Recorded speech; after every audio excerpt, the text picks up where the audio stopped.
தமிழகத்திலேயே மிகப்பெரிய ஷோரூம் மற்றும் 20 வருட அனுபவம் கொண்ட ஈசிடெக்கின் இயர் எண்ட் ஆஃபர் ஆரம்பம்.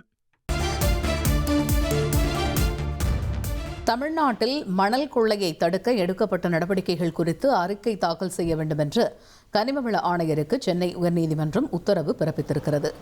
இது பற்றிய முழு விவரங்களை கேட்டு பெறுவோம். செய்தியாளர் சுரேஷ் இணைகிறார். சுரேஷ், இந்த வழக்கினுடைய முழு பின்னணி என்ன? வணக்கம். அதாவது மணல் கொள்ளை தொடர்பான ஒரு வழக்குல கனிமவள ஆணையரை நேரில் ஆஜராகி விளக்கம் அளிக்க உயர்நீதிமன்றம் உத்தரவிட்டிருந்தது. இந்த வழக்கு நீதிபதிகள் SM சுப்பிரமணியன் மற்றும் குமரப்பன் அடங்கிய அமர்வுல இன்னைக்கு விசாரணைக்கு வந்தபோது கனிமவள ஆணையர் மோகன் நேரில் ஆஜராகி இருந்தார். அவரிடம் நீதிபதிகள் தமிழ்நாட்டில் தொடரும் இந்த மணல் கொள்ளையை தடுக்க என்ன நடவடிக்கை எடுக்கப்பட்டிருக்கிறது என்ற ஒரு கேள்வியை எழுப்பினார்கள். இதற்கு பதிலளித்த கனிமவள ஆணையர், மணல் கொள்ளையில் ஈடுபடுவோருக்கு அபராதம் விதிக்கப்படுவதாகவும் ஆன்லைன் பதிவு முறை, GPS மூலம் கண்காணிப்பு உள்ளிட்ட நடைமுறைகள் காரணமாக மணல் கொள்ளையானது தடுக்கப்பட்டு வருவதாகவும் அவர் விளக்கம் அளித்தார்.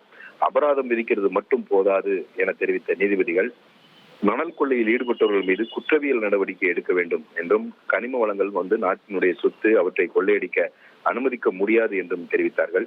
மணல் கொள்ளையர்களுடன் இணைந்து செயல்படக்கூடிய அந்த அதிகாரிகள் மீதும் நடவடிக்கை எடுக்க வேண்டும். அவர்கள் இணைந்து செயல்பட்டால் இந்த மணல் கொள்ளையை தடுக்கவே முடியாது என்றும் நீதிபதிகள் தெரிவித்தார்கள்.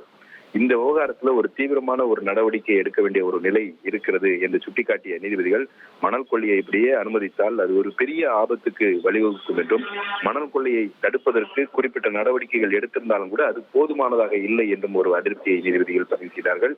இதையடுத்து இந்த மணல் கொள்ளையை தடுக்க எடுக்கப்பட்ட நடவடிக்கைகள் குறித்து விரிவான அறிக்கை தாக்கல் செய்யும்படி கனிமவள ஆணையருக்கு உத்தரவிட்ட நீதிபதிகள் இந்த விசாரணையை அடுத்த வாரத்திற்கு தள்ளி வைத்திருக்கிறார்கள்.